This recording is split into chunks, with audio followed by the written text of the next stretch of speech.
En route vers la présidentielle, la chronique politique de ce grand journal. Bonjour David Roudalon. Bonjour Steve. Et merci d'être avec nous. Vous êtes le rédacteur en chef du service politique du journal du dimanche. Alors David, à en croire les sondages, l'issue du premier tour de dimanche semble assez claire. Est-ce que le match, du moins celui de ce premier tour donc, est pour autant plié ? Alors vous me connaissez Steve, je suis très prudent comme garçon. Je ne fais pas de pronostics hasardeux, surtout à 4 ou 5 jours d'un premier tour. Donc je vais prendre, vous me connaissez encore, toutes les réserves d'usage. Les sondages ne sont pas des résultats, ce ne sont que des photographies de l'opinion à l'instant T. Et en l'occurrence, l'instant T, c'est quelques jours avant le vote. Je vous rappelle que ces dernières années, ces dernières élections, on a constaté que les dynamites de fin de campagne dans les tout derniers jours étaient souvent très importantes, alors que, évidemment, il n'y aura plus de sondage à partir de vendredi soir. Donc il y a toujours dans le money time, dans le sprint final, des dynamiques qu'on ne mesure pas. C'était le cas, souvenez-vous, pour la primaire de la droite, c'était très spectaculaire, lors de laquelle François Fillon, en 2016, avait fini par une remontée très très très spectaculaire que n'avaient pas perçu les sondages. Et puis, de manière générale, il y a toujours une grosse surprise dans une présidentielle. J'ai pas besoin d'énumérer la longue liste des dernières campagnes, mais je vais quand même en citer quelques-unes. La liste de tous ceux qui étaient promis à un avenir élyséen certain et qui auraient dû être élus président. Lionel Jospin en 2002, Dominique Strauss-Kahn en 2012, Alain Juppé en 2017, j'en passe, et des meilleurs.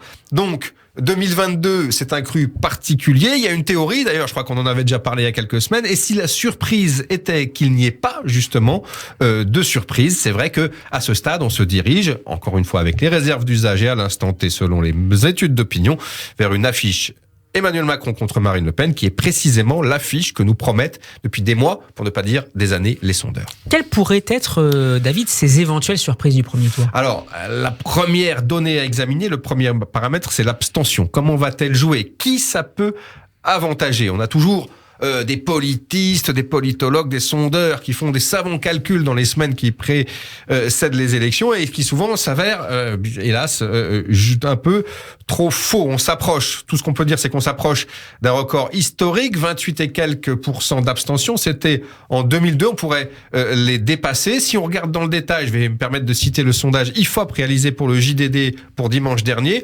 On voit que comme d'habitude, les jeunes sont ceux qui voteraient le moins, ça serait 35% d'abstention. Les vieux, à l'inverse, les aînés votent le plus. Les catégories populaires également s'abstiennent énormément, 33%.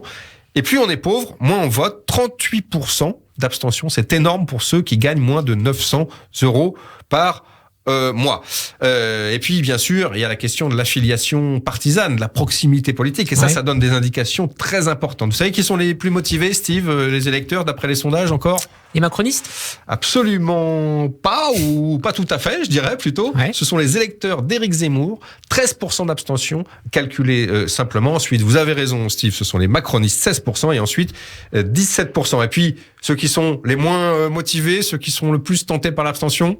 Socialistes, peut-être ? Les électeurs de gauche, absolument, 31% d'abstention. Donc ça veut bien dire que la campagne de ce côté-là de l'échiquier, et puis les candidats et leurs programmes n'ont pas forcément fait rêver. Alors, comment ça va jouer ? Ça, ce sont des chiffres, mais vous savez qu'il y a des savants calculs, je vous le disais, sur l'abstention différenciée.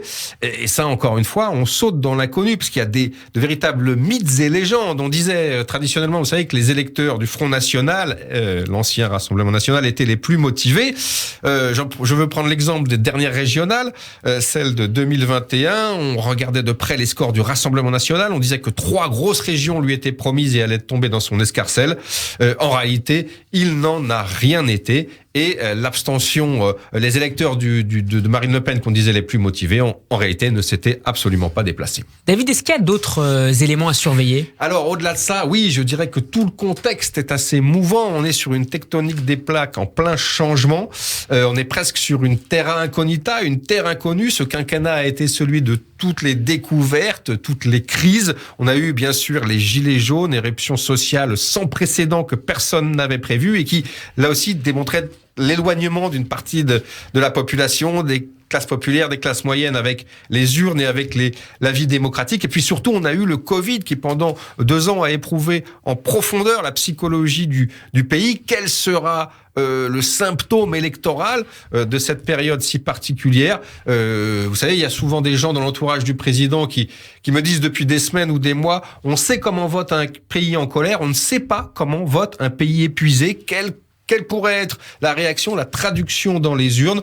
J'ai bien peur qu'on soit sous la menace de ce que je pourrais appeler un accident démocratique, quelque chose qui n'est pas du tout prévu dans la mécanique électorale. Et je vais prendre un exemple qui, bien sûr, est dans tous les esprits, le plus spectaculaire. Il a presque 20 ans, c'est celui du 21 avril 2002, quand Lionel Jospin a été encore, lui, donc on pourrait s'avancer vers un nouveau 21 avril 2002. En tout cas, c'est tout à fait possible. Là, c'était un accident démocratique. Souvenez-vous, Jean-Marie Le Pen à la place de Lionel Jospin pour des raisons d'abstention et pour des raisons de division des votes. Là, la campagne a été tellement imprévisible, tellement inhabituelle, tellement perturbée par des éléments exogènes, le Covid et puis bien sûr la guerre en Ukraine, que toute prédiction est extrêmement difficile. Et encore une fois, la thèse de l'accident démocratique est très très plausible. Et pour le deuxième tour, David ?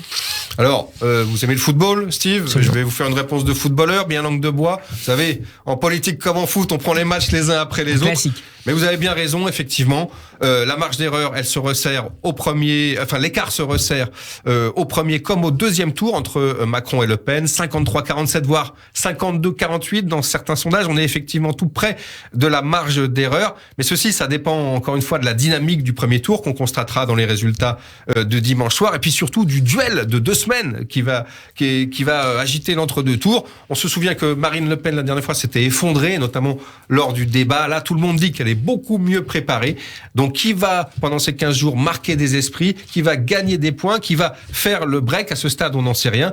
Tout ce qu'on sait, c'est que cette présidentielle et ces 2 tours sont une équation plus que jamais à multiples inconnus. Merci beaucoup, David Revaud-Dallon. David, qu'on retrouvera dès lundi. Absolument. Pour une édition spéciale du Grand Journal consacrée évidemment aux résultats du premier tour de la présidentielle. En attendant, bonne semaine à vous, David. Merci, Steve.